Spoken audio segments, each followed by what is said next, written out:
My name's Paul Bestall. This is Mysteries and Monsters on the Paranormal UK Radio Network.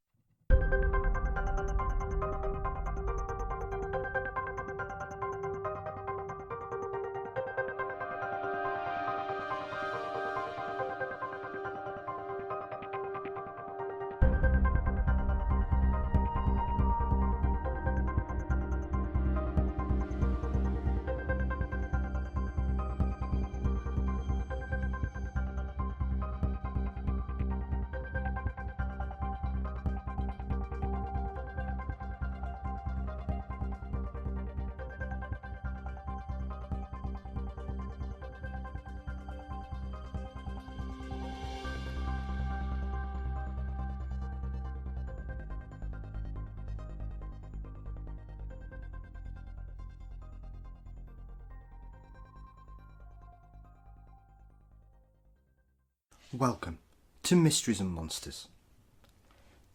In his book, Strange Creatures from Time and Space, John Keel discussed window areas and found himself smack in the middle of one during his 13 months visiting Point Pleasant in West Virginia.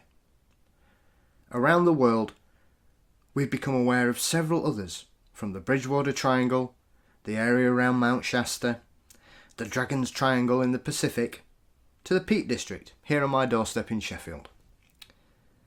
But there's another one, on the other side of Yorkshire, along the east coast, and luckily for us, one man has been cataloguing, investigating, and writing about it, all for our benefit. And of course, that man is Paul Sinclair. Since Paul first appeared back on episode 39, I've continually received emails and messages asking when he'd be returning to the show. So no doubt you'll be delighted to hear us discuss new cases, new witnesses, and more high strangeness. Paul is someone I've got to know quite well, so it's a pleasure to let you all listen in to one of our conversations and the baffling variety of phenomena occurring out on the East Coast, and Paul's upcoming book, The Night People. So June is upon us already, but despite lockdown, there's still a lot going on. Nash and the Chasing Legends team have launched their Kickstarter after delaying it. So check out this week's show notes for the link if you'd like to help them out. Shannon Grove's latest book, Paramalgamation, has finally hit the shelves, as well as Lyle Blackburn's latest work, Sinister Swamps. So I suppose that's my month's reading sorted out, thanks to those two. Don't forget, you can find us on Twitter and Instagram under Mystery Monsters. Search for Mysteries and Monsters on Facebook to join our group. And please subscribe to us on our ever-growing YouTube channel. Right. All ready for an hour and a half of weirdness with the marvellous Paul Sinclair? Yeah, I thought so. Enjoy. Today on Mysteries and Monsters, I'd like to extend a warm welcome back to one of our most popular guests, Paul Sinclair. Paul's trilogy of truth-proof books have shone a light on the variety of strange occurrences in East Yorkshire, so we're delighted to welcome him back to cover more high strangeness. Paul, welcome back, sir. How are we? I'm good, Paul. Thank you very much for having me back on. Always a pleasure. Hey. And we'll share a few things and hopefully keep people entertained for next hour or so. Well, that's the idea anyway, isn't it, mate? Absolutely, my friend. Well, listen, it's delightful that you want to come back on. I always take that as a great token of credit from yourself and anybody else that wants to come back. So thank you again for fitting me in, because obviously we spoke about 5 months ago, and since then I've had several emails, as I'm sure you're aware, because we talk not outside of this. We do, yeah. This situation as well, so we do converse now and again online and keep up to date with each other, so it's always good to get a chance to have a proper chat with you, my friend. So people were very interested last time, and like I say, you're one of those people that people always say, when's he coming back, which I'm kind of sure you're used to these days, because your stories and information and investigations are so compelling, Paul. So what's been going on since the last time we spoke to you? How are things out there in the Bempton area? Well, as everyone knows, things are not too good at the moment because none of us are getting out much, are we? But things are still happening. And literally, they really are. I mean, when we were talking about the animal mutilations and the strangeness that surrounded that East and North Yorkshire coastline through 17, 18 and into 2019, the livestock got removed just before 2020. So I've not been there that much, Paul. However, I think I've touched on the fact, or on some shows, that there's a chap who lives in the woods close to us. He's lived there for 13 years. And this will make sense, listeners, in a moment. I took him a bit of food last week. Bit of an excuse. It got me out as well, but it was a legitimate thing. We did take him some food. And I managed to have a little walk in the woods at the back of the Danesdyke Woods, not far from where all the weirdness was happening, 17, 18 and 19. And what do I find? Crows with their heads removed. No signs of pellets or gunshot. Unusually, they were supple. And now I do have the photographs. I sound like I'm name dropping here, but I was talking to Linda Moulton Howe about it only yesterday and sent her some photographs. That was last Wednesday. I went again, took him some food yesterday. Same wood, nothing to be seen. Not even the decimated carcasses, as though a fox had scavenged them or something. Yeah. Interestingly, these birds were in trees as well. You know, actually in the trees, and for want of a better word, they looked like they'd been positioned there. But as I said, their heads was clean off. And now the downy feather of a crow, I don't want to bore people with this, but obviously everybody believes that they're jet black. But if you look at the under feathers, it's white. Yeah. No blood. Yeah. No blood. So they were either dead, and the heads were removed afterwards, or there's some other way that this has been done. So just interesting. I mean, it sort of tells you that whatever's happening, whatever was happening, is still there. That the phenomena, if we're going to call it a phenomena, is still present. You know, because I think we've touched on a few things, Paul, didn't we? You know, the potential of the satanic cult. Yeah. Well, we know that these people, if they were operating, would be going under hours of darkness and things, but then we can rule out sort of catching crows and beheading crows, and plus the fact that we're in this lockdown and everybody's alert. The farm folk who are sort of in their properties and on their fields because they've still got to work, they're noticing strangers and anyone walking about. So it's difficult to say what's happening. I wish I'd got more feet on ground or ability to get out more, but at the moment we've just got to grin and bear it. But yeah, there's lots of things happening. I'm still getting lots of phone calls, lots of emails, and different reports. Some are new, some are historic. I got one. I don't think I've spoke about it to you, and I've called it the Crystal Ufo because it's from April 24th, 2019, Paul. So it's not that long ago. You know, I mean, because some of them are from 1980s, 1970s. Yeah. To me, they're just as valid if witness has got a genuine story to tell. I'll be honest with you. Absolutely. But the April one of 19 is a sort of multi-witness account, and I find it really interesting because this guy lives in Bridlington, taking his girlfriend to the Indian restaurant in Bridlington where she worked. So we're talking probably between 6 and 7 in the evening, so it's still light. When he gets there, he sort of pulls up outside, and the delivery driver, because they also do takeaways as well as the restaurant, is looking up into the sky.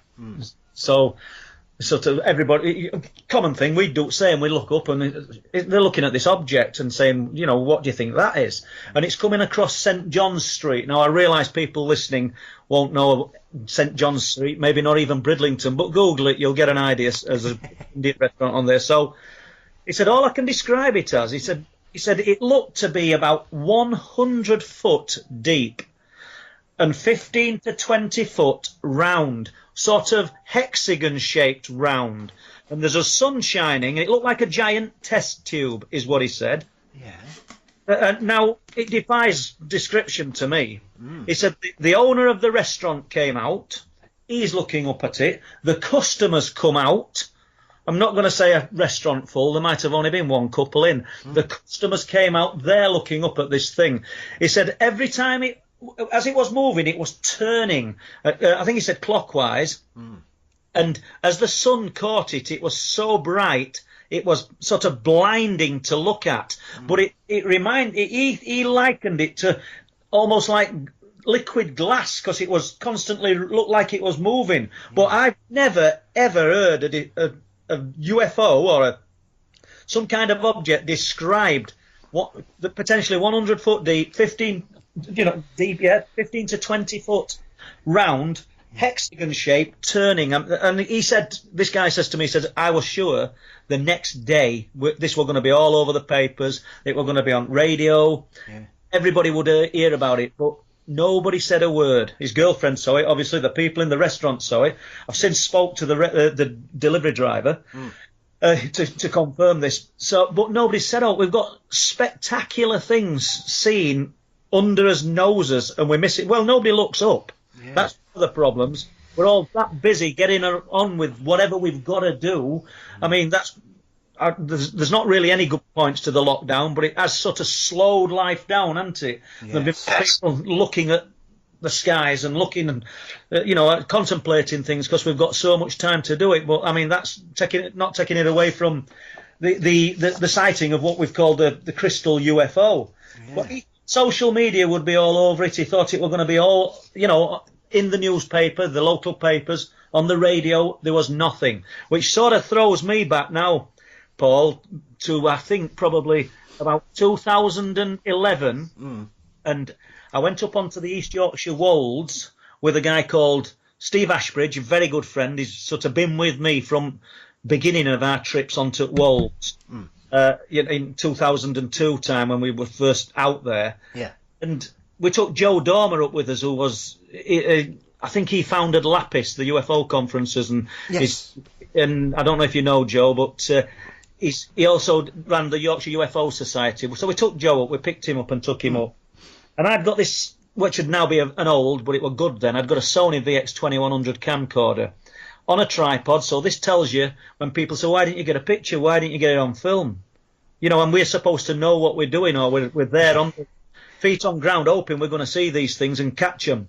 So I'm looking from Staxton Wold, we're at the back of the RAF base, and I'm looking towards Driffield. Joe and Steve are looking in the opposite direction. This will tie in partly with the Crystal UFO that we've just been speaking about.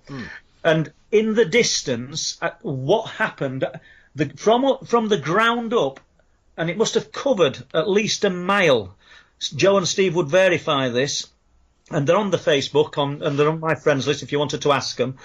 Huge turquoise mushroom of light that you could see through, and there was sort of electric inside it. Well, I started swearing. I said, wow, I'm not going to swear here now. But, and I said, you'll not believe what I've just seen. And I was so disappointed that they'd not seen it, because once again, it was just my word. I should have stuck the camera on, Paul. I should have let it roll. Yeah. So I'm telling them, I'm describing what I've just seen, and bosh, it did it again. It blew them away. I mean, honestly, it could have been some natural earth phenomena, or I've no idea what it was. It covered a monstrous area, and it was high. And Steve Ashbridge, he said, that's going to be in papers tomorrow.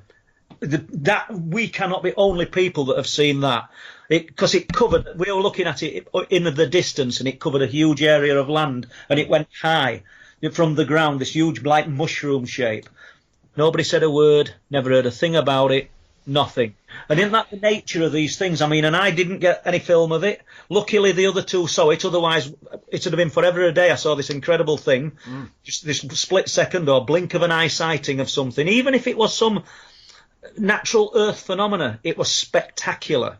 Yeah. And nobody passed comment. I wonder how many other people did see it and have never said a word. How many other people saw what I've termed the Crystal UFO on St John's Avenue and have not said a word? Because that is the nature of things. We'd have been trying to explain this stuff, Paul, with inadequate words, explaining it to people who, in most instances, are just going to look at you and probably, were you on drugs? Yeah. Drinking. Do you know what I mean? And once you get that kind of reaction, and that kind of reaction smacked you in the face a few times, you think, I'm not going to bother talking about this. You know? Yeah. And that's the way of things, Paul. It is. It is. I mean, it's difficult, Paul, because as someone that's had a very strange experience by seeing something in the sky myself 13 years ago, it's remarkable when you experience something, and the same for these people who had that experience outside the restaurant. When you see something so remarkable, I think it baffles you as to why no one else is talking about it, because when I saw whatever I saw, I don't know what it is. I'm not going to try and pigeonhole it or anything, Paul.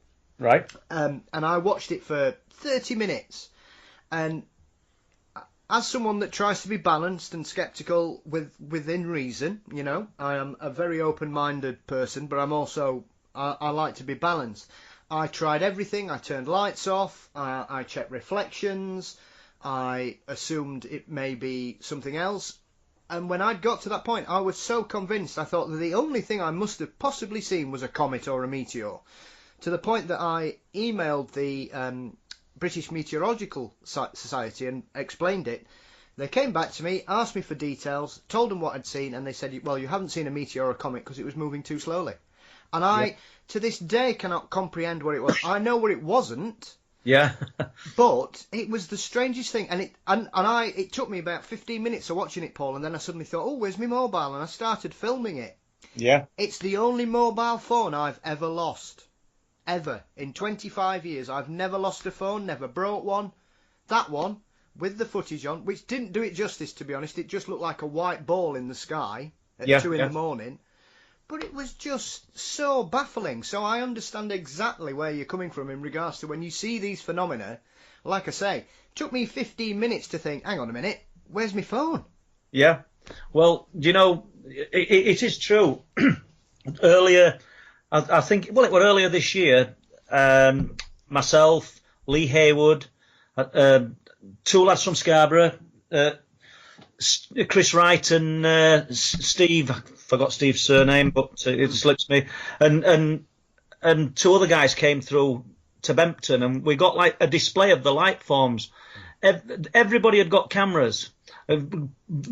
Steve and Chris had only got phone cameras, but they're still good.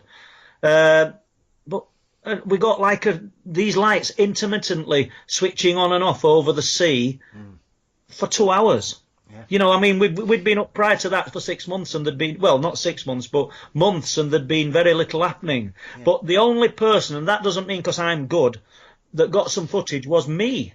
Only because I was willing to stand there with my hands dropping off. It were absolutely freezing. Yep. You know, but you're also, that's another thing you also face, because when you're up there, you know, with lack of funds, you can't have a camera running 24/7 because, you know, I suppose you could buy 6 or 8 batteries and do it, but then you're also, it's wear and tear on the camera. Yep. You know, I've not got loads of money. I think I spend a couple of grand on the camera, and I don't want to buy another one. But you can pay absolute thousands. I mean, we could do with some funding. I'm not hinting people. You know, but it's just, no, I know it's difficult because, you know, we pour everything into it, and we get people saying, have you tried infrared? Well, yeah, we have. Do you use night vision goggles? They're incredible, the night vision goggles that I've been using. You know, have we got infrared torches, and have we got Geiger counters? We've hit it and used everything on it, and it's not for the want of trying, but there's 24 hours in a day and 7 days a week, and I, as one man, can't be there all that time. But I sound like I'm moaning there, people, so I do apologise. So that little sighting, and then I can throw another one in now, and we've called it the Caravel Light. I'm saying we, as though I've got a second person here, listeners. I haven't. And the Caravel is a cafe cum public house at North Landing at Flamborough. Some people might be familiar with it. It's been there years. And this guy has sent me the report. I've spoken to him, and he sent me this report from 37 years ago, 1983. And he was 10 years old at the time. And his mum and dad went and parked in the car park at the top of Flamborough Head, and they wanted to look at the sea. That was, well, the idea. They parked up to sort of view the sea.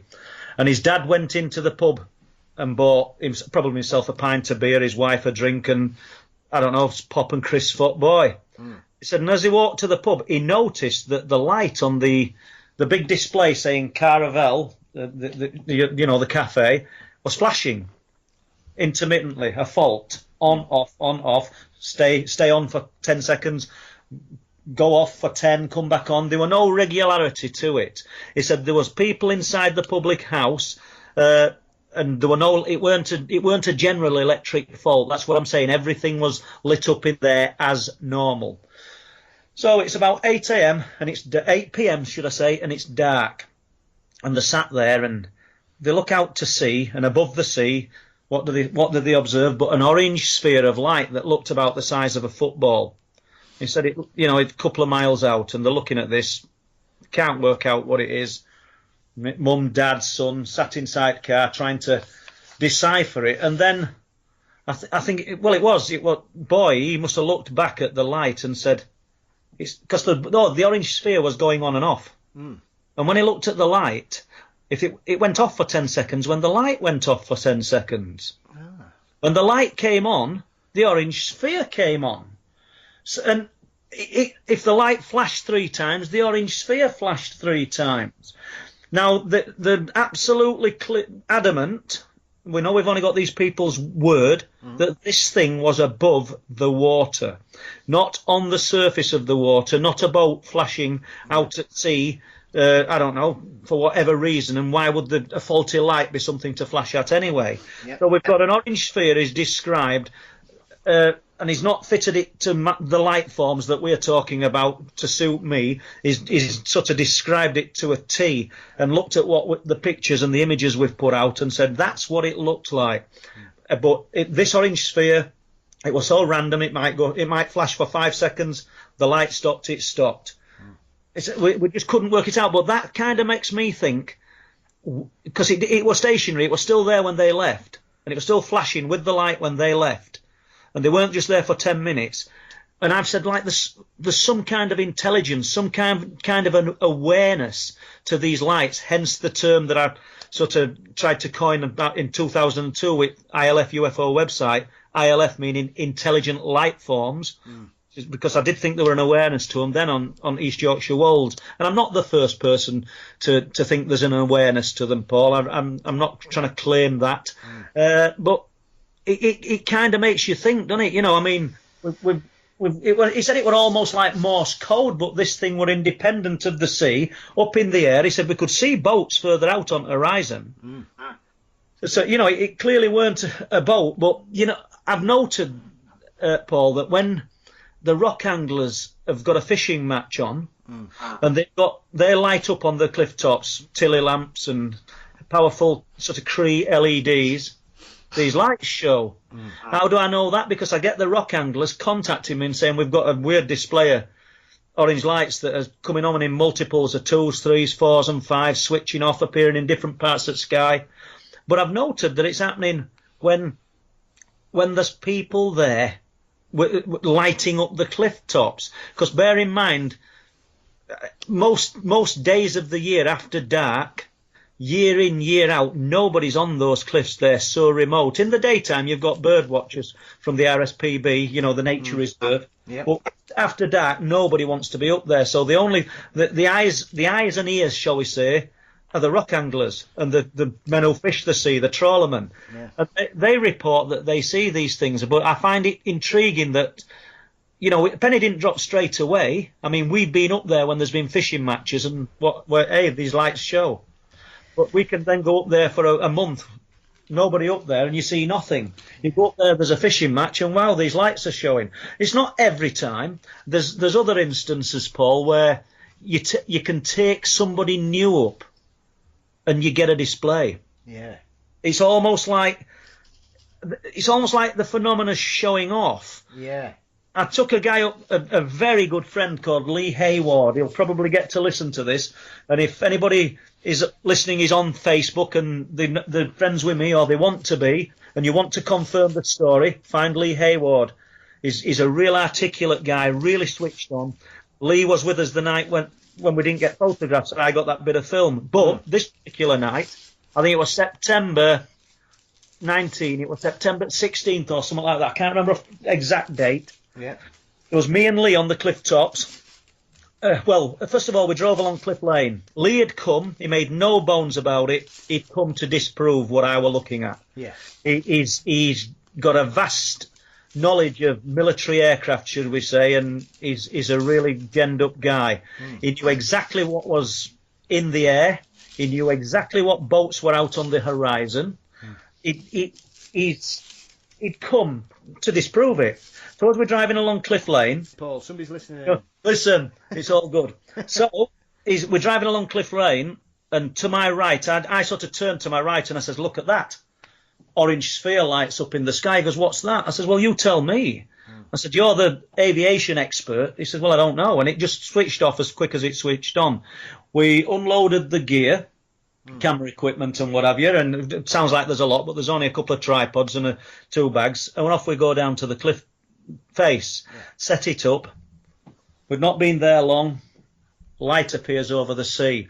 Need to stress, anybody who's not heard me talk about these things before, they're not flying from anywhere, people. These things just appear. They switch on.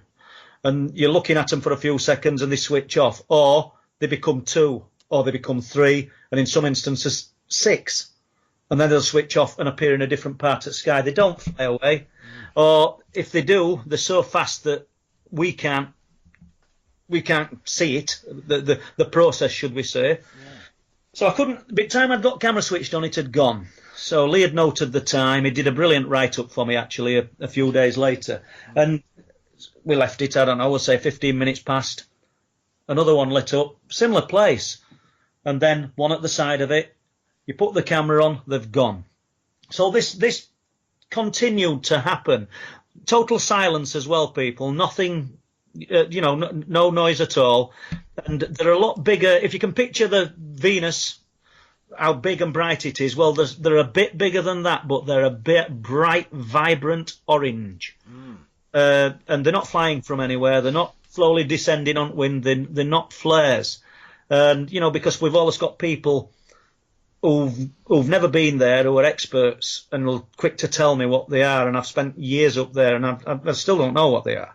So with that in mind, I've got camera ready and I'm thinking these things are going to show. I'm going to get this fired up and sort of get some footage of them. I just turned and looked inland and I said, Lee, wow, look at this. And in the field about 400 yards away, there's 3 in a pyramid shape on, top circle and then 2 below. Very close, 400 yards away. Huge orange glow around them that's lighting the field up. Now, these are close.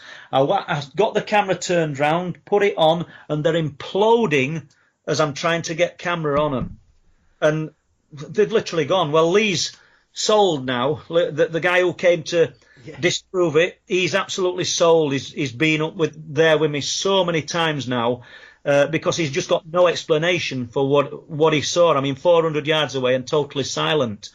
There's so many. It's a multi-phenomena area.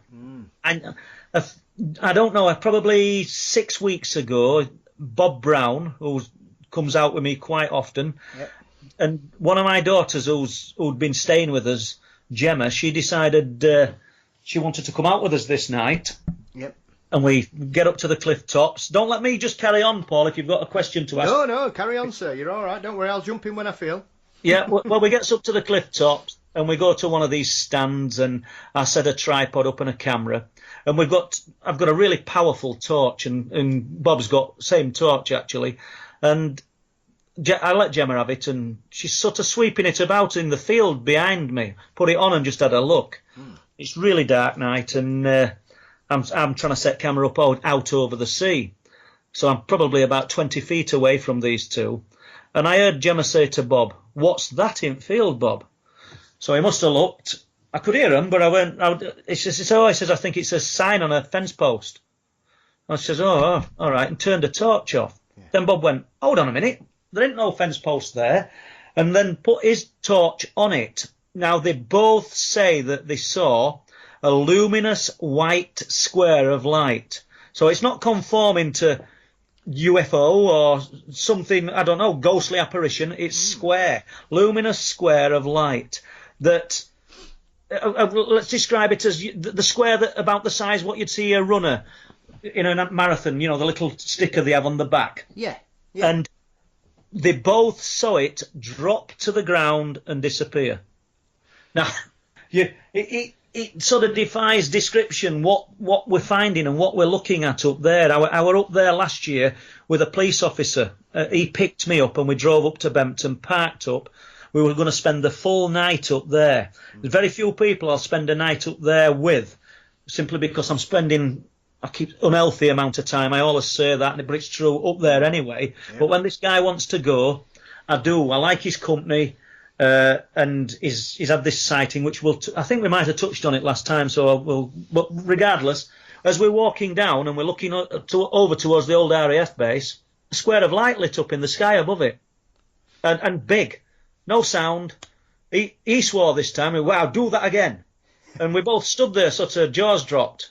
We spent the rest of the night in various places on those cliffs, and nothing happened. That gave us. Whatever it was, be a natural phenomenon and it was just pure coincidence, or be it something that's sort of playing with us, that gave us a little taste of it within 5 minutes of leaving the RSPB car park. It really, expect the unexpected. That's about all I can say. You know what I mean? Absolutely, Paul. I mean, it is. I mean, one of the most compelling things about all this is as you've alluded to there, Paul. It doesn't happen all the time. You can go weeks without seeing anything, and then something completely out of the blue just occurs, and then it seems to think, right, well, I've just made my presence known. I'm off again now, and then that's it. It just seemed to disappear, and it's intriguing because I know, you know, anybody who doesn't live near the coast or has no experience of living near the coast will probably always, like you said, Paul, will brush it under the carpet, say, oh yeah, it's probably a boat or anything.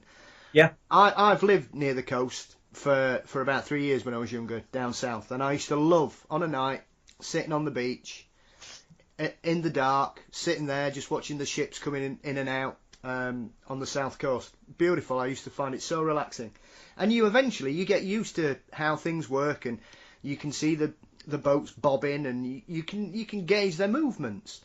So whenever you see anything that sticks out like a sore thumb, you've got to give it the credence it deserves, because it doesn't look like everything else. You know, and as you mentioned there, you sometimes have that point of reference of a ship or a boat on the horizon or in the foreground. So you can make the presumption that of where these objects are. And it baffles me that there clearly seems to be a level of intelligence here that seems to enjoy teasing yourself.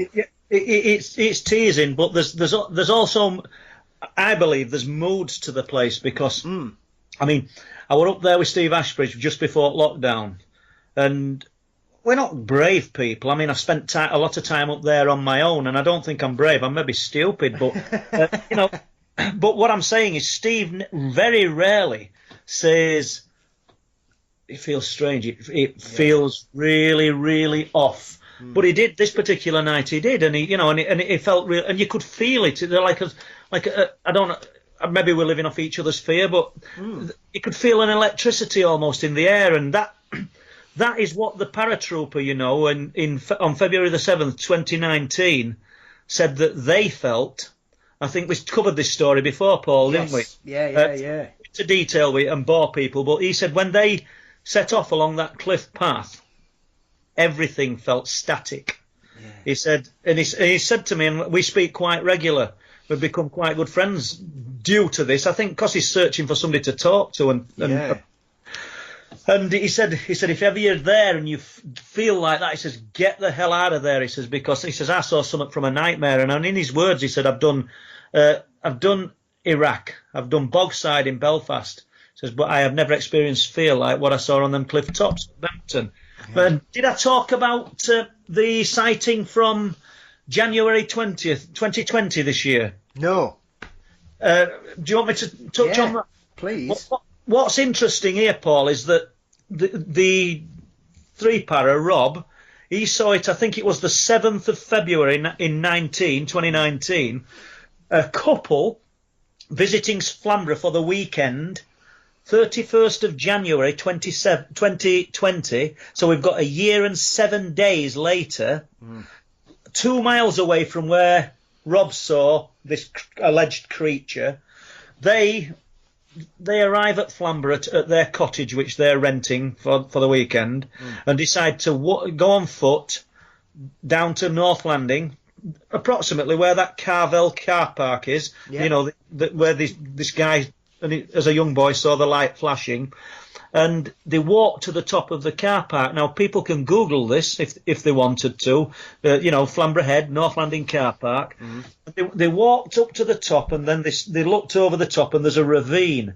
It's called Holmes's Gut, which is interesting because the surname of the lady who's got the report is spelt exactly the same. We know that's just a coincidence, but it's called Holmes's Gut. That's what local people call this ravine. Yeah. So they walked down into the ravine. And they said everything felt weird. We suddenly felt very frightened. It was just strange. So we said, right, we're not hanging about here. Bearing in mind, people, there's no street lights. Because I've said there's a public house, like a cafe cum public house at the top of North Landing. That was closed. That's only open in height at summer season. Yep. And there's nothing else. So we're in complete darkness here. And they come back up the steps. And what you've got is some outcrops of rocks. I don't know whether it's everywhere in UK, but in East and North Yorkshire, they call them nabs. It's a nab.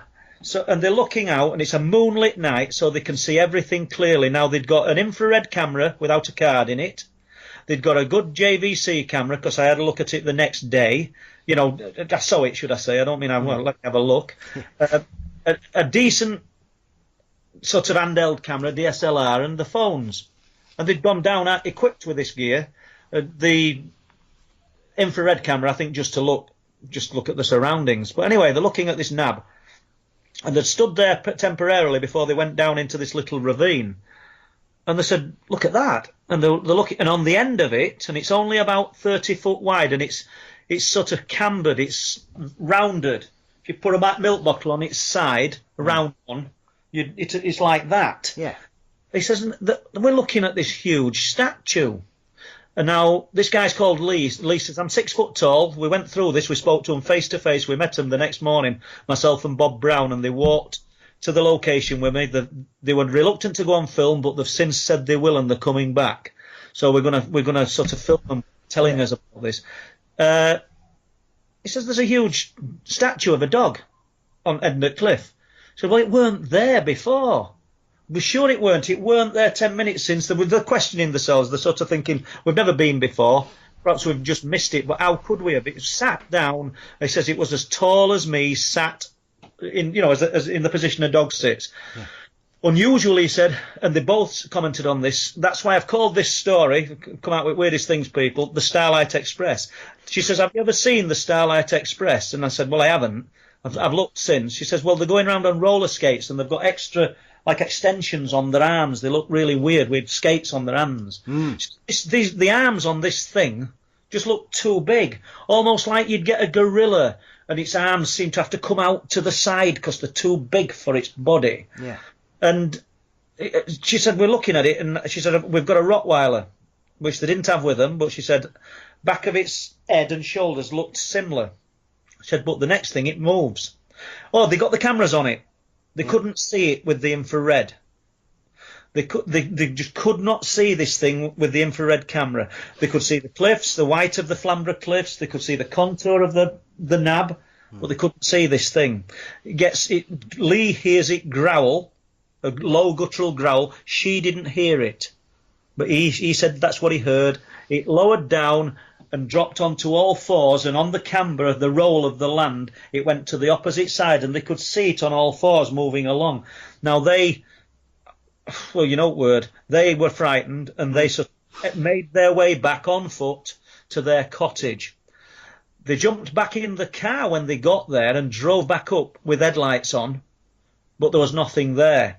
They didn't want to hang around just as two people on foot because it frightened them. Then what they did, they sort of went on their social media or their tablets, internet, and started typing things in and found my name.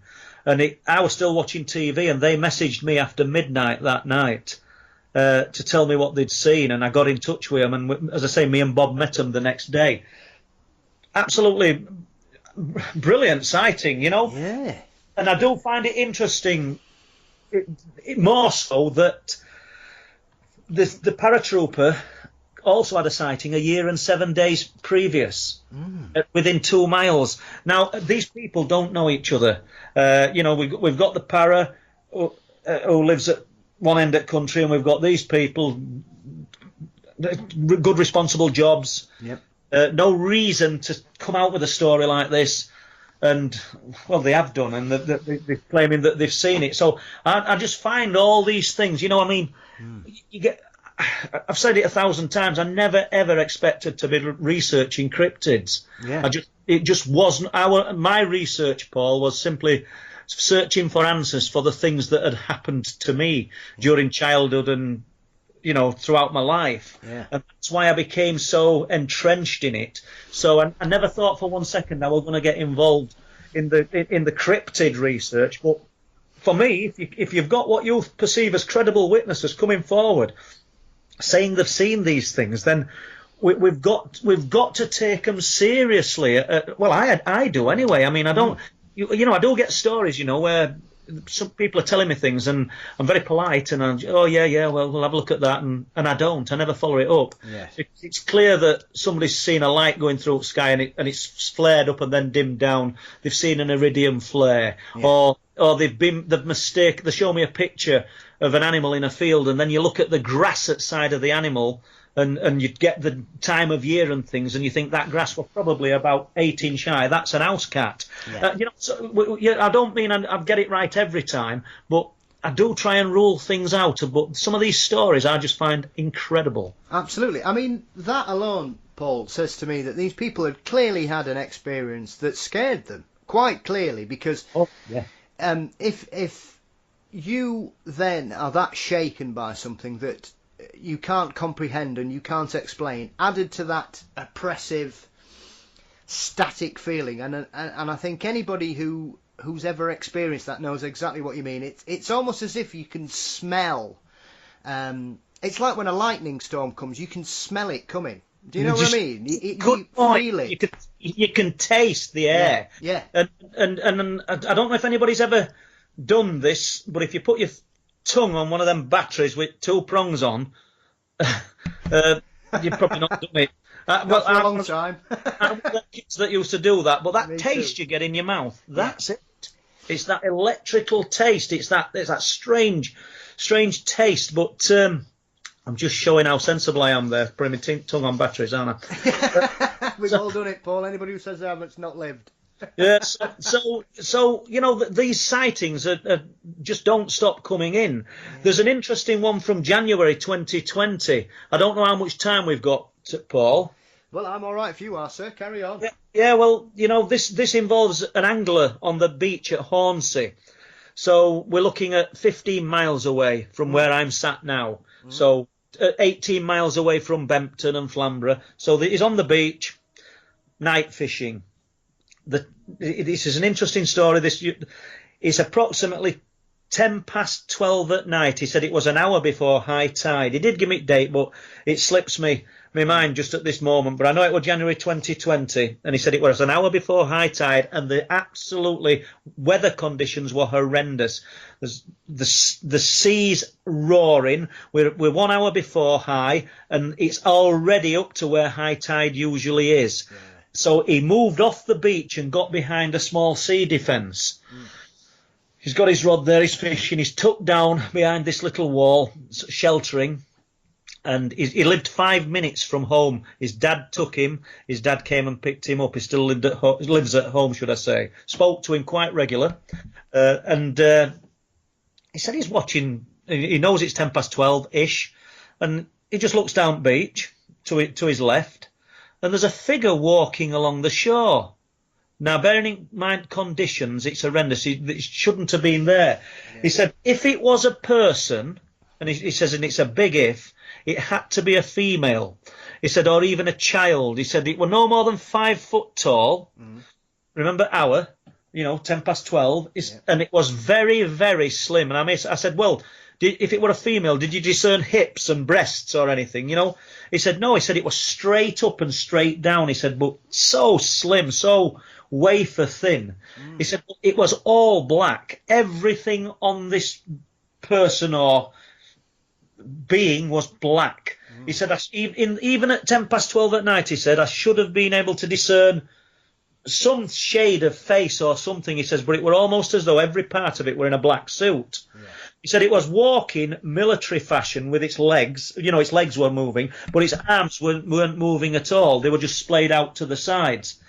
So I'm watching this thing, trying to work out what I'm actually looking at. And he said, and at one point, and I don't know whether he got up to show himself to this thing walking up beach, or whether he got cramp. But he said, I stood up. He said it was about 50 foot away from me. He says, and as soon as I stood up, it stopped. He said, and my immediate thought was that this thing, because he doesn't think it were a human, he don't think anybody could be so slim and walking at that hour when the sea's smashing the beach. Yeah. He said, this thing, he said, I instantly thought it said, oh, it just looked and thought, oh, and a swear word, a bleep, I've been seen. Yeah. He said, and within 5 to 7 seconds, it sort of pixelated and vanished in front of my eyes. And now he said, I was terrified, absolutely terrified. I grabbed my rod. I'm not going to say he cut the line. I don't know what I got my gear together. He said, I'd got a small filleting knife in my hand. I'm ringing my dad. Yep. Come and pick me up. He says, I'm pretty hysterical on phone. He says, and he was there for me within 5 minutes. He says, I felt like it was watching me. Now, that could be paranoia, Paul. I do realise that. He says, but I've got my gear together. I've got home.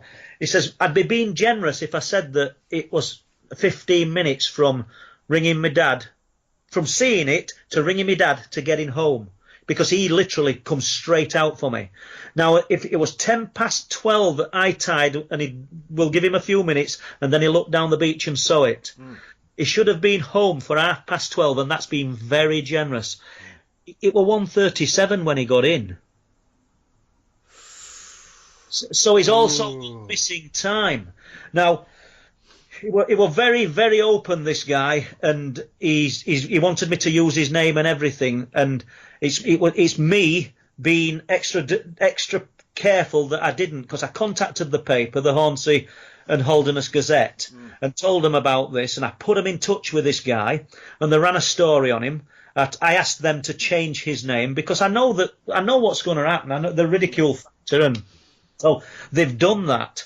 They've done this story, but I wanted the story in the paper because I thought, well, he might not be the only person to experience this. Yeah. Well, you wouldn't believe it. Rock angler contacts me. Yeah. I fished that beach. What did he say? Man and boy. And sometimes you're fishing it, and when there's shingle on the beach, and it's just like we were talking about earlier. You know your surroundings. You know what's there and what isn't there. You know when somebody's walking towards you. Footsteps walking towards me. You're looking, you can hear footsteps. I'm not saying you see shingle moving. Nothing there. I did a bit of investigating and went speaking to some anglers on the beach. I've done it several times. Bumped into one guy who'd come for the day from Leeds, but a former Hornsey resident, but he'd lived in Leeds now for the last 10 years, so probably 80 miles away. But he'd come for the day fishing. And I said, did you read the article in the Hornsey Gazette? And he said he hadn't, and I told him what had happened. He said, it doesn't surprise me. He says, I was here as a young boy digging for bait, 3 of us, dark. He said, low tide and it were dark, and we're not talking about midnight, but it were dark. He said, and one of my friends screamed out in sort of pain. You know when you sort of push somebody at the back of the leg, back of the knee, and the leg gives way? Yep. He said, and he screamed out in pain. He says, we all turned round. He says, and there's a black shape running away and vanishing as it's running. So there's another angler I've spoken to. claims that he's seen some black figure walking up the beach that's vanished in front of him. The difference here, and I'm not going to dress it up to make story sound any better, but I could say a black figure and just end it. But he said it was huge. He said it were about 7 foot tall, which is the complete opposite of what this young angler's told us. But, you know, just by digging, just by getting one story, I've probably collected. Well, I have. There's 4 now. There's 3 solid ones, and there's another one that I've got to do a bit more work on and follow up. But once again, what it's revealed, Paul, is the location, Hornsey, and this story is unique to that beach on Hornsey. Location is key, and it really is. It doesn't mean that these things don't happen in other parts of the country and other parts of the world, but certain locations are synonymous for certain things. There's Cannock Chase and the werewolves. Yeah. You know, Flixton and the stories of the Flixton werewolf. It's, Bray Road, in the Beast of Bray Road and the werewolves. They become. You can't have so many people, all independent of one another, claiming that they've seen a similar thing if there is not a grain of truth attached to it. Yeah, very true. I mean, I know I'm no expert at the East Coast. I've been there enough, Paul, to know. You know, like I touched on earlier, I've lived on the coast. I know how quickly things can change. And I once went to the East Coast for a weekend with my brother and a couple of friends golfing. And in one round of golf, we got 4 seasons in about 3 hours. So I know how quickly it could change. So I've got enough respect of the coast and the sea to know that people having a quiet stroll late at night at high tide is suicide, essentially. It's just a no-go. But then you've also got the fact that the main ingredient to the story is it vanished in front of his eyes. We've got something with the ability to render itself invisible when it's been seen. He says, because he honestly thought, he said, soon as I stood up, it stopped. He says, and I just thought, it's just looked and thought, oh, bleep, I've been seen, and vanished. And it really is. It's incredible. But there's so many sightings. I mean, in February of this year, at Caton, which is opposite side of Flixton on the cars on that lake bed, there's a guy who's got a property right on the edge. Well, him and his wife, actually. I spoke to him in the past about a big cat sighting years ago. But he tells me they're not going to put, I won't say obviously, but they've no curtains up at their windows because there's nobody overlooking them, and they're only looking onto what's known as the cars, the old lake bed. And he gets up to use toilet at night and comes back to bed, so he's still awake, looking out of his window. He's got 2 windows in his bedroom, and one of them looks onto Staxton Wold, the RAF base, and the other one he can see Bempton Cliffs. He's a lucky guy. Well, Speeton Cliffs. Yeah. So he's looking, and he's familiar with everything. They've lived there a lot of years. I've been to the property. I've stood where he claims he saw this. Said, and there's a sphere of red light above the base. So I'm thinking, well, that's not an aircraft. It's not moving. Said it just remains stationary for a while. Not talking hours or anything, but it remains, and then it sets off moving, and it travels in his direction. It's coming across in a straight line across the sky, as though it's controlled. He sees it pass and loses sight of it, and then captures it in the other window, and it stops over the sea at Speeton, or he says it does. And he's watching this from bed, and he said with that, and this is early hours of morning, when it stopped, it instantly became 10, not 8 or 6, 10. 10 spheres of equally sized, equally spaced red light that dropped into the sea. Now, this is above military base originally. Is it some military technology that they're testing? It doesn't sound like a flare. I mean, that's not going to go in a straight line out to sea. Well, it's not going to stop over at base, first of all. We're talking, let's do the distance. We're talking it's travelled 11 miles. Yeah. In a straight line. 11 miles approximately from Staxton Wold, as the crow flies, to Speeton. And so it's done an 11-mile journey. I didn't even get the time off him. 11-mile journey, stopped over the sea, remained there stationary, then turned into 10 and then dropped into the sea. No smoke, all moving at the same pace until they've gone below the cliffs and they've vanished. Now that's occurring. That's in early hours at morning in February of 2020. I don't know what we've got that can do that, but there again, I'm no sort of military expert, and it's possible that it was some kind of military, I don't know, technology. It could be. We can't turn everything into a complete unknown, Paul. That's the danger that we all do as sort of unexplained paranormal stroke investigators, and a lot of it's going to have an explanation. I've not got 1 foot cryptids, but I really haven't. It's just got me beat. These cryptid type sightings have got me beat, and but then again, lots of things get me beat. I mean, to be honest, Paul, I'd be interested in finding out. As we touch on, there's only one thing that really gives me the heebie-jeebies, and always has done as a lover of horror and the weird and wonderful, and that's always been werewolves. Yeah. So I'm wondering, is there some kind of psychological response that these people have a deep-seated fear that they may not even be thinking of at these times when they're in this location, Paul, and it picks up on that fear and manifests itself as what would scare them? Now, go on. I was going to say, because it wouldn't be the first time where we've had a kind of emotional reaction creating a kind of fear response in someone.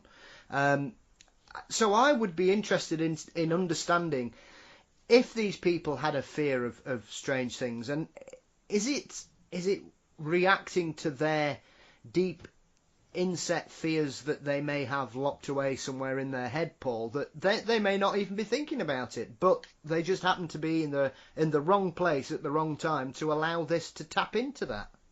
Do you know, I've thought about this quite a lot in connection with the East Yorkshire coastline and the things that we've been seeing. And just to jump from that briefly, you know, you've got some ufologists who believe that these things are nuts and bolts type craft.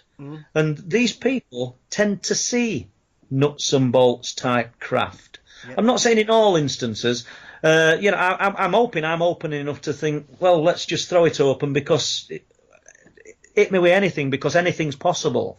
But you know, I've talked about, you know, Bempton and said, it's almost like a hive mind, and it could be anything to any and present as anything. It's the phenomena.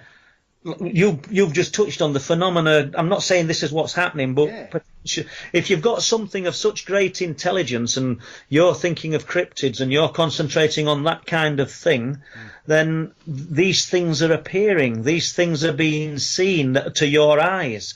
And if you're looking for the light forms, the spheres of light, then these things are being seen. Please don't associate me with going down that road. These are just theories and throwing them out. And you know, it's almost like the phenomena itself is looking at us through one-way glass, like somebody would do observing a prisoner. But the only difference is the phenomena has the ability to step through the glass into our sphere of existence and back, and it's sort of knowing what we want to see, and giving us a taste of it. As I say, the hive mind. I talked about it to Andrew Collins, and that he were asking me what my views were. If you hear people talking about this, people, and Paul Sinclair hadn't copied it, by the way. So, no, it's true. And, you know, because I know there's going to be a documentary out shortly that's going to cover Flixton and Starcar and that kind of area, and about the shamanic practice at Starcar, and the theory that the shaman at Starcar have somehow evoked the werewolf and things like that. Well, if you ever wonder where they got these ideas from and this research from, you'll know it's me. But there you go. So I don't know. I mean, I'm rambling there a bit, people. I do apologise. Yeah. But it's difficult to say. There's so many different variants and variations of these cryptids as well. Yeah. There's a guy jumping in Caton again, staying in Caton on a road called West Garth. In 2011, when the properties were just being built, and it was a huge field just with foundations in at the time. Yeah. This is on the edge of the cars, on the edge of the ancient lake bed, and this guy and his wife were driving home, and he caught it from the corner of his eye. It came down the side of a bungalow, so a property. Yeah. Creature, and he said in one leap it seemed to jump to front of the garden, and in another leap it were in middle of the road, and they both saw this thing. And for one, it didn't resemble a werewolf as such. He said if anything, he said it looked like what he would perceive a demon would look like. He said, but it were wrong. He said everything about it were wrong. I know we might have touched on this one last time we spoke, actually. He said because his joints were wrong, it sort of back to front. It's like hocks, and if it had fur, it was that thin and tight. It was almost like a silver white fur. He says because it was so sinuous and muscular that you could discern all its muscles. So he doesn't even know if it had fur. But then you've got in Flixton again, and around Flixton, you've got people talking about this huge biped dog type creature that's covered in fur, so which is complete contrast to what other people are seeing. There's two girls and young women coming home from a works, they call it a works do, and they're keen to stress that they weren't drunk. She were driving, and she said my sister only had a glass of wine with a meal. And not far from where this guy saw this creature, not far from where other people have seen things, the road between Filey and Flixton, this thing came down the field.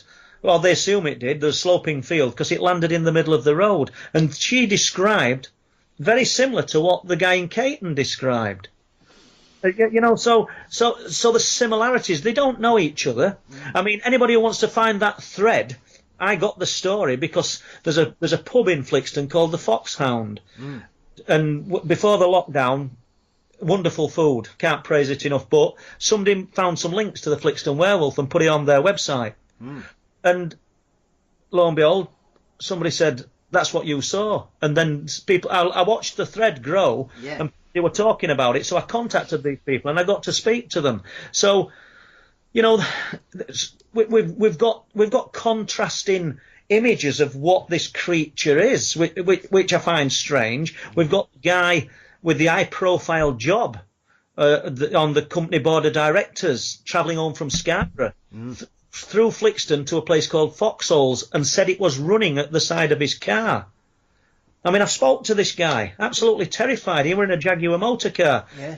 I think we touched on it before. I mean, it's difficult. I mean, I don't particularly think I'm ever going to get to the bottom of it. It's not going to stop me searching.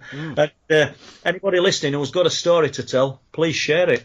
Absolutely. I mean, I find these stories quite perplexing, Paul. Even as someone, as you've humbly said, cryptids aren't your thing, whereas most people who listen to the show will probably think they are mine.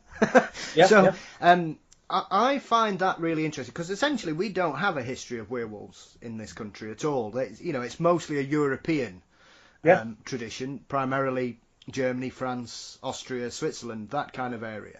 But we do have in this country a very well established, from Cornwall to Scotland and everywhere in between, we have legendary stories of large black dogs. As we call them in Yorkshire, barghasts. But the barghast, the shuck. Yeah, exactly. Most people who know shucks or padfoots, I think, some of the names. I mean, there's countless names for them, Paul. Yeah. And yet, the old folklore and early stories of these creatures essentially are giant dogs, often with flaming eyes, who are either a portent of doom or a portent of good fortune, depending on the person's experience after the event. Yeah. And yet, that doesn't seem to match, because what they're describing is bipedal most of the time, whereas the history of shucks in this country, these are essentially giant dogs. Yeah. So I just find it perplexing because, like I say, there are, as you touched on, Flixton's probably one of the most famous. You mentioned Cannock Chase. There's a couple of stories from Scotland from sort of the 17th, 18th, which are a bit more witchcraft linked than anything. And yet, it doesn't seem to match the folklore. So once again, and I know there will be direct parallels. I mean, made with certain other cultures and other countries with histories of native legends and things, and I'm loath to use the term skinwalker because we simply do not have a history of these creatures at all. It's not something that we're aware of. Well, do you know, after speaking with Linda last night, she said, have you got a history of werewolf-type creatures in the UK? I said, I think we've probably got one of the oldest werewolf accounts in the world with the Flixton werewolf. Mm. It depends how you want to read the literature. But when you've got literature from 937 AD, saying that the refuge was built to protect travellers from an infestation of savage beasts, and talk of the wolves being different in that they preferred the blood of the victim to the meat, and it's interesting. And then you've got the actual village name, which used to be called Wolfland, and then you've got a few miles away. I know I've touched on all this before, but Hunmanby, farmstead of the Houndman. We have got, I wouldn't say lots of cryptid type stories, but it does go back quite a long way. And then you've got the shape-shifting element of it, because the people at Starcar, according to the archaeologists who excavated Starcar, did believe that the people who settled there were practicing shamanism, if that's the correct term for it. And in which case we're going back 11,000 years. We're going back to sort of just after it's Mesolithic, isn't it? So we're going back 11,000 years to people who were practicing ritualistic magic back then. Now, and I did sort of postulate on the idea years ago, what if they've evoked and created something? What if it's a thought form? Yeah. I mean, we shouldn't throw anything away. What if the nuts and bolts ufologists are seeing nuts and bolts UFOs because that's what they're concentrating on? Do you know, what if the phenomena is real? And you touched on this earlier. What if it's real, but what if it is an all-encompassing phenomena, a hive mind that could be anything?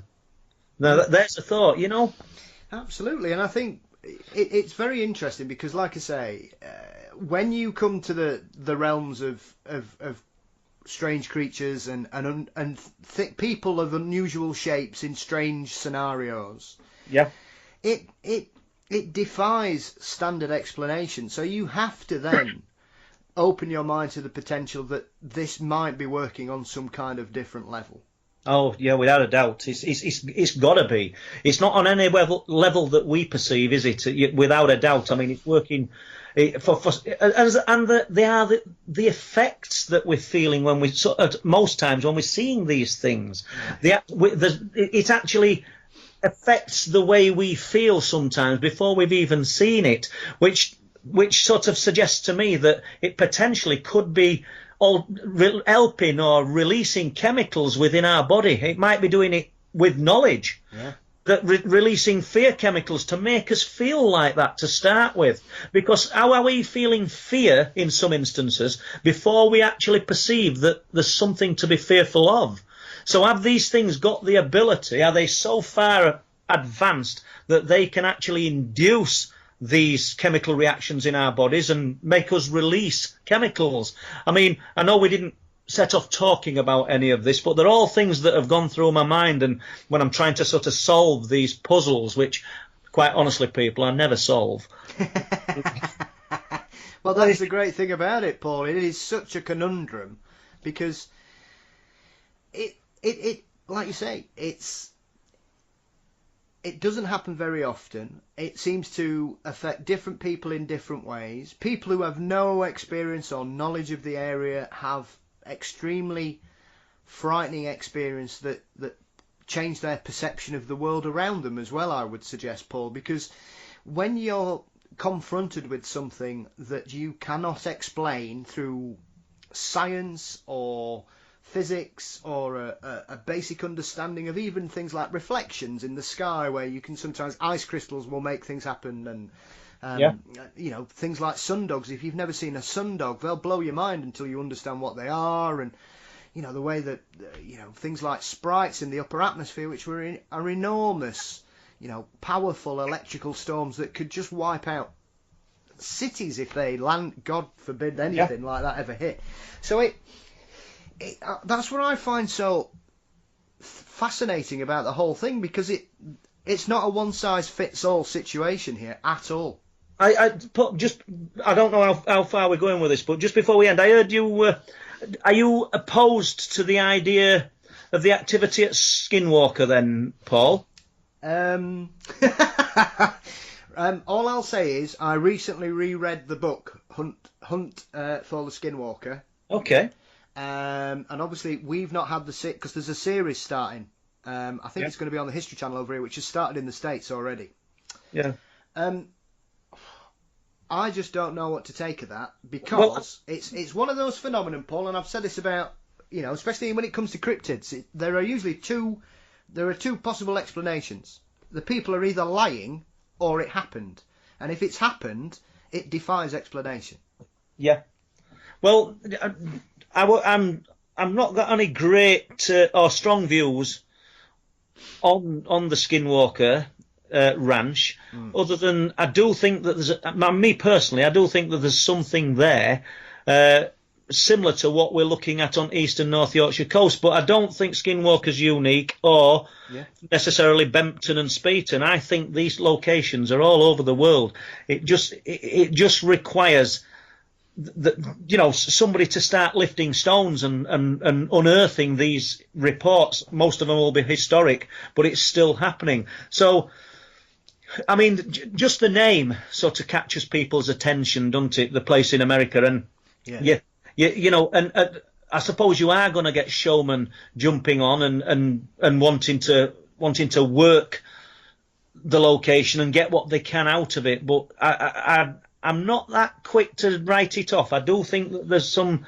I've spoken to a few American Indians who live close, but notably Larry Sespooch. Yeah. The stories that he's told me about that place. And he's not ancient, but he's getting on a bit now, and he's lived there a lot of years, and he's told me some really interesting stuff. I sought his advice when I was looking into Flixton Werewolf early days.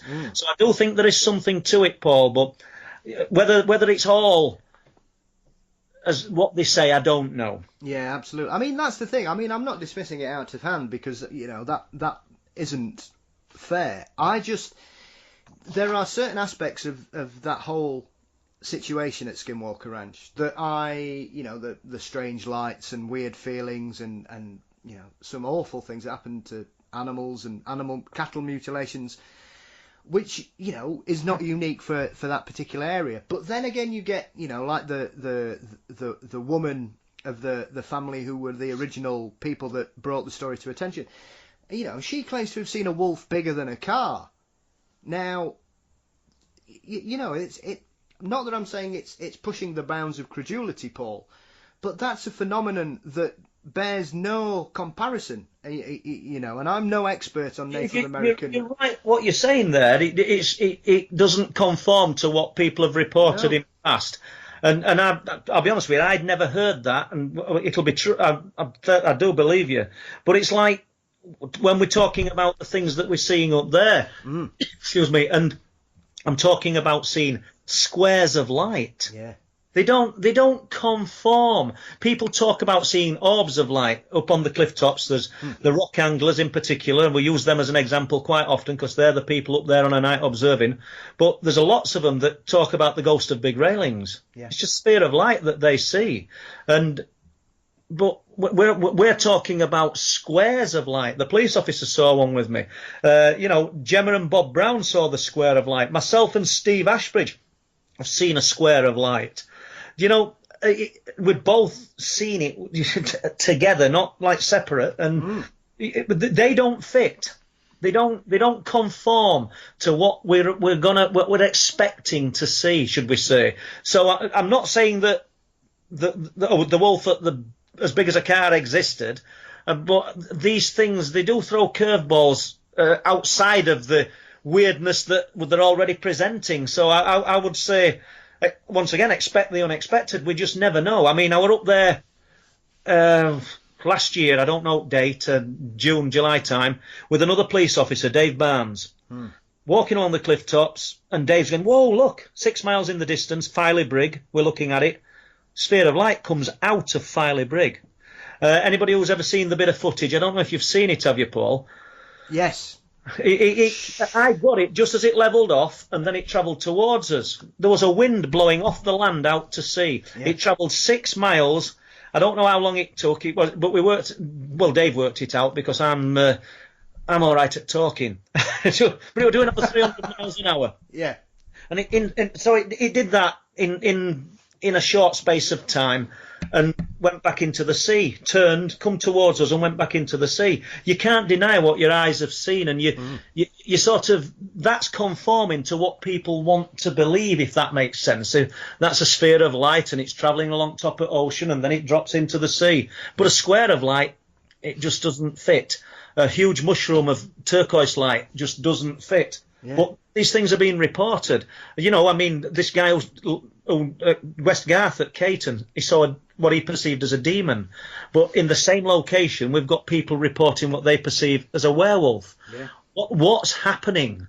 Do you know what I mean? If he wanted to bend the story, because he'll have maybe known about the Flixton stories, why did he say it looked like a demon and he'd got short silver grey hair? Yeah. Why did he say, because I want to make this story up and talk to this guy, I saw a werewolf? Yeah. You know, sometimes the most unusual things are a little bit more credible because of the fact that it's going against the grain of what we're expecting to hear. Yeah, very much so. And I mean, it's one of those things because I've you know, mysterious lights come from all around the world. Probably the two most famous cases I can think off the top of my head are the Brown Mountain lights in the Carolinas in the States, and the Hessendalen lights in Norway, which are both were originally explained as car lights, but then when you look at the Brown Mountain lights, those reports go back centuries, and you know, it doesn't take a genius to work out that cars haven't been around for longer than 100 years, especially commonly. You're spot on. You're so right. And what's interesting about the Norway, weren't it? What is it? Hessendal. Hessendal, yeah. Yeah. Well, I spoke quite a lot to Philip Mantle about this. Do you know Philip? Yes, I do. Pleasure. Lovely man. Yeah, have you had him on your show? You need to get him on. He's so interesting. Absolutely. He's a very busy man. Yeah, well, I spoke to Philip quite a lot about these lights because he's got a friend in Norway, and years ago he was sort of a lot more active because he's not been too well of lately. But you know, many years ago, and he's been out there and they've looked. But what's interesting is Philip believes it's an Earth phenomena. Yeah, I can get on with Philip. I mean, just because I think there's some awareness, some semblance of knowledge to these things, and they're interacting, doesn't mean I'm right. Philip believes it's some kind of Earth phenomena. Yeah. Well, interestingly, his best friend, who was documenting him in Norway, is in the same mind as me. Intelligent light forms. There is an awareness to them. You know, and it's just differences of opinion, but we might both be right. Yes. Do you know, it's an easy one. Absolutely, it is, and I mean that takes you into a different realm entirely. And I've yet to put you to task in regards to your new book, Paul. So I think before I let you go, we need to mention that your nearest book, Night People, is almost upon us, is it not? Oh, we're nearly there, and I'm really, really pleased with this book. I mean, probably more so than the Truth Proof books. So yeah, Night People's just about there. We're just adding images to it now. You know, when I've spoken on radio in the past, I've spoke about the things that have happened to me, and I've said, look, I've got the doctor's medical records. Well, I don't mean they're all going to be in there, but the ones that are relevant, the punch hole lesions, and the doctors saying we're quite perplexed about these lesions that are appearing on this man's body, because up until then it's only words. It's me saying it on radio, and people can think he's full of it, that guy. Where's his proof? You know, the medical records are going to be in the book. It doesn't mean I've got irrefutable proof, because once again we've only got my word for it, your word for what you saw and experienced. Yeah. But I've written the Night People from my earliest memories to present day of the things that have happened, and obviously they've dragged my family into it. My wife, my girls, as they've gone through life, they've all experienced things. And it's not to a degree that they've not been scarred. But the grandchildren have started. The two of the boys have had experiences already, and we've changed the names in book, but it's happening. It's real, and I mean, years and years ago, I would have never ever spoken about it. Spoke to Whitley Strieber in 2006, I think, when he asked me to go on his show, and I declined. And then when I decided to write Truth Proof, I went on then just basically to talk about the things in the book, but with a bit of prompting, I ended up talking about my own experiences, and I think that was 2015, and I've decided to write The Night People, and honestly, I love the book. I mean, that sounds ever so vain, doesn't it? But I absolutely... Nothing wrong with being proud of yourself, well, Paul. It's been good. It's almost been like a bloodletting, an exercise in Yes. I was hoping when I started writing it that I would remember more, almost like a regression. And I've not remembered anything more. There's a story from what's called Church Street at Old Denby that I've remembered a fraction more. After a lifetime of going through that cameo, that little memory, I can remember kicking all the leaves up so I could date it. Well, not date it, but the season. It was autumn. Yeah. And I think, I've been about 6 years old, and there's a disused blacksmith's at Church Street. I think it got pulled down 20 years ago, but it were all boarded up, and there was some big sandstone stones jutting out from it. Yeah. And the farrier used to use them, and I jumped on these stones and looked through. There was a piece of plywood smashed away, and I looked inside, and there was a glowing kiln, and there was a green leather sofa in it, which shouldn't have been in it, and there shouldn't have been a kiln in it. It was locked up, it was sealed, it was disused. And an old lady, and she came to the window and looked at me. And I'm shouting my mum, and she's walking down Mexborough. The supermarket, I think people were Hillards, so I'm showing her age there. Yeah. And she wouldn't come, and I can see her, and she's looking at me, this old lady, and all the way back, I couldn't wait to get back, because we had to walk. We walked from the village of Old Denby, and I jumped on the stones. I told my mum all about it. I was so excited. Can't have been more than an hour. Went in, looked through the window, nothing. No kiln, no leather sofa, no old lady, just gone. And I didn't dream it. Yes. That happened. What's interesting is I was born on the house next to it. On Church Street, this blacksmith was on the corner, like as a letter T, and you'd go up the road to what's called Quarry Street. And on the other side of Quarry Street, 30 foot away, was a little stone cottage, a row of cottages, and I was born in one of those cottages. What the correlation is, I don't know, because we didn't live there then. We lived at Old Denby. We moved shortly after me being born in that cottage, but it's interesting. And it happened. So what we've got is cameos of events throughout my life, and I've tried to make it interesting. I've tried to, paint a picture of what it was like. Once again, Paul, and I've said this 1,000 times, the difficulty is we're not caught up with knowledge to know what we're dealing with, so we haven't created words for these things. We haven't created descriptions. We can't describe what we're actually seeing a lot of the time. The word alien, we know that means some strange-looking being, but we don't know what race of alien. We know we've got people saying that we've got these coming from this planet and this star system and all that. I have no idea, quite honestly. I just know, as a child, I saw these beings. For me, they're not coming from the stars. They're already here. People are telling me, when we're going up to Bempton and we're seeing this unexplained phenomena, it's already here. Yeah. It's not travelling from space. It's here. Yeah. I think we have a better chance that it being some kind of parallel world than coming from light years. But just my take on it, people. I'm not... it's not my law, it's just my theories. Yeah, I mean, it is strange, Paul, because it reminds me, obviously, I was, some would say unfortunate, but I consider it fortunate, because I grew up on the other side to where you grew up, because obviously you grew up near Mexborough, and I grew up the other side of Barnsley, in a village called Darton. So I know Mexborough fairly well. I know exactly where you're talking about. So, but when I was a child, I used to have, I used to call them the Whisperers. Right. And all I'll tell you is, all I can ever remember, that the last time I remember an experience with it, and I can't tell you, it might have been a dream. If it was an extremely lucid and vivid dream. I must have been 9 or 10, and I remember being stood up on my bed, and I could hear them. They kind of made a noise like that.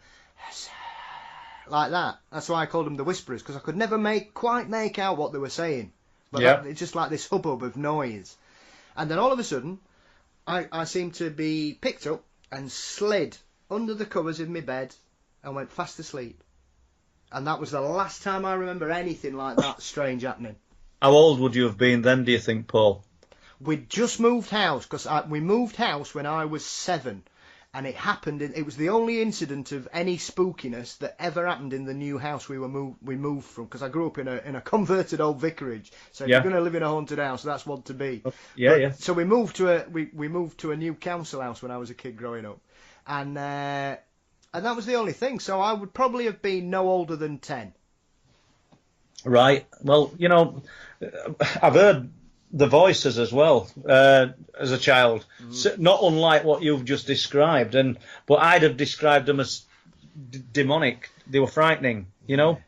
But as I say, I suppose saying that you're pleased with the book is one thing, and we've just got to see how it's received. And I'm hoping I've done a good job on it and put the abduction phenomena over in a good light. But I were hoping, like I said before, I mean, it's a struggle to really find the words to describe what you're talking about, and I were hoping I were going to find more answers once I started delving in and thinking deep about the stories, but it's not happened. There's 2 instances in the book, but there's no great revelations come through. Basically, I'm telling some of the same stories as what I told, or I have told on radio. There's a lot more in Night People than that. There's one story that I've written about that I won't talk about, but I had to write it, if that makes sense. Otherwise, I'd have been disingenuous to myself and to the book. But no, I'm pleased with it. That's about all I can say about it, Paul. I mean, like you touched on there, Paul, have you found it cathartic? Do you feel better for unloading it? I do, yeah. I felt instantly better after I'd spoken in 2015 to Whitley Strieber, and I started talking about the experiences. And it's almost like it's something that, because it's so real, because it's so graphic, because it's nothing in life affects you like this. But you can't talk about it because people laugh at you, because people don't want to know. It's a frustration like no other. So when you do begin to talk about it, it's such a relief. I can understand why people say nothing. There'll be people out there, maybe even listening to this, who've got far more traumatic or far more interesting stories to tell them what I've got. And I don't blame them for not talking. So sometimes it's easier to say nothing than face the world and people knowing this guy thinks that he's been interfered with aliens, or this guy thinks that he's seen people from another planet or another sphere of existence. And that kind of feeling, for some people, it's better to just sort of grin and say nothing if the subject's brought up, than actually come out and start talking about it. I think if once the ball got rolling, and I think it's like a snowball effect, that's why I'm getting so much information and UFO reports coming through, Paul. I think once people start to unload and start to talk about these experiences, the more people that come forward, the more and more it will gather pace, because it's real.